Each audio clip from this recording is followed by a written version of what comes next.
Assalamualaikum warahmatullahi wabarakatuh. Perkenalkan, saya Septiani Sabrina dengan NIM 111419035. Nah, di sini saya akan membahas apa itu rule-based expert system beserta contoh kasusnya.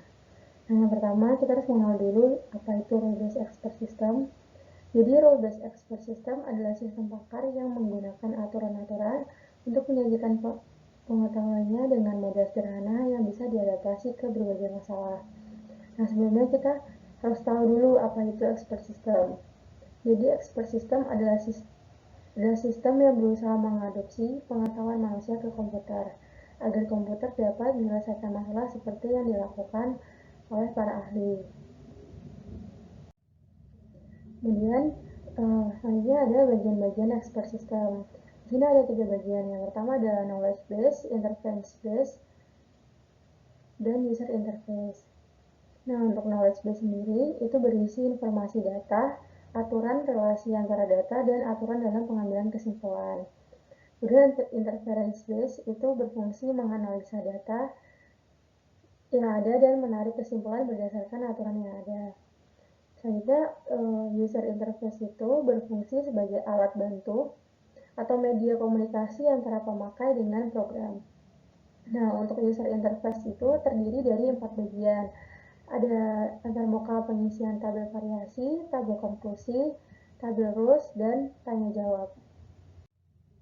Nah, di sini kita menggunakan interface yang rules. Itu ada 2, yaitu forward chaining dan backward chaining. Nah, forward chaining itu merupakan metode pencarian yang memulai prosesnya dari sekumpulan data atau fakta, dan dari fakta-fakta tersebut didapatkan kesimpulan yang dijadikan solusi dari permasalahan. Forward chaining sendiri itu disajikan untuk masa depan. Dan pada forward chaining, itu breadth first search-nya dimudahkan. Kemudian ada backward chaining. Backward chaining merupakan metode pencarian yang dimulai dari tujuan, yaitu kesimpulan yang menjadi solusi dari permasalahan yang dihadapi. Backward chaining sendiri disajikan untuk masa lalu. Pada backward chaining, the first search dimudahkan.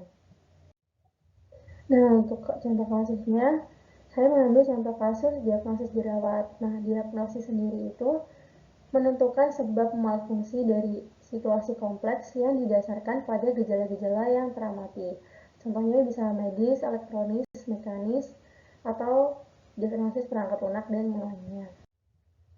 Nah, di sini variabel-variabel yang digunakan itu ada 8. A. Benjolan berwarna kemerahan. B. Muncul benjolan kecil di atas kulit.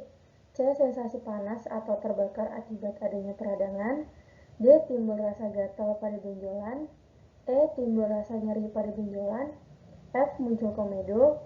G. Permukaan kulit menjadi kasar. Dan H. Tumbuh jerawat. Nah, fakta yang terjadi adalah muncul komedo dan benjolan berwarna kemerahan. Untuk rulesnya sendiri di sini ada 6 rules. Untuk rules yang pertama, if muncul sensasi panas atau terbakar akibat adanya peradangan, and timbul rasa gatal pada benjolan, dan timbul rasa nyeri pada benjolan. Untuk rules kedua, if muncul benjolan berwarna kemerahan, and muncul benjolan kecil, dan muncul sensasi panas atau terbakar akibat adanya peradangan. Untuk rules 3, if muncul komedo, then permukaan kulit menjadi kasar. Untuk rules 4, if permukaan kulit menjadi kasar dan muncul benjolan kecil di atas kulit. Untuk rules 5, if timbul rasa nyeri pada benjolan dan tumbuh jerawat. Untuk rules 6, if muncul benjolan berwarna kemerahan dan timbul rasa gatal pada benjolan. Nah, untuk selanjutnya kita akan menyederhanakan aturan yang diberikan berdasarkan variabel yang ada. Untuk R1 menjadi if C and D then E, R2 if B and A then C, R3 if F then G, R4 if G then B, R5 if E then H, R6 if A then D. Faktanya F dan A true.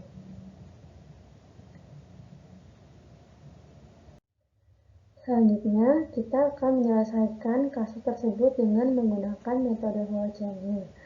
Pertama, kita olah fakta yang terjadi, yaitu fakta F dan A. Jadi langkah pertama adalah if F dan G. Dengan F adalah fakta yang terjadi, maka G menjadi fakta baru. Kemudian if G dan B, karena G merupakan fakta, maka B menjadi fakta baru. Kemudian if B dan A dan C, dengan B adalah fakta dan A adalah fakta yang terjadi, maka C adalah fakta baru. Kemudian if A dan D, karena A adalah fakta, kemudian D menjadi fakta baru. Selanjutnya, if C and D dan E, maka E menjadi fakta baru juga. Kemudian, if E dan H. Dan ini adalah pohon fakta. Nah, di sini terlihat bahwa if F then G, kemudian if G then B, kemudian if B and A then C, kemudian if A then D, kemudian if C and D then E, kemudian if E then H.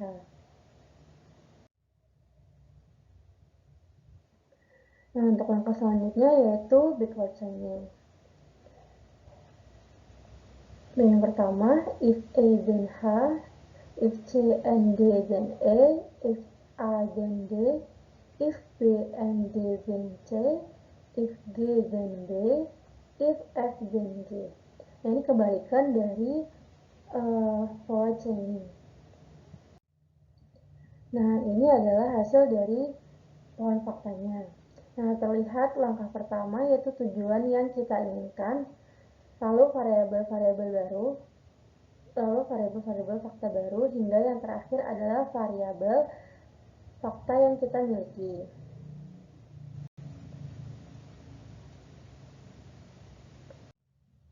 Sekian penjelasan dari saya, dan kurang lebihnya mohon maaf. Terima kasih. Wassalamualaikum warahmatullahi wabarakatuh.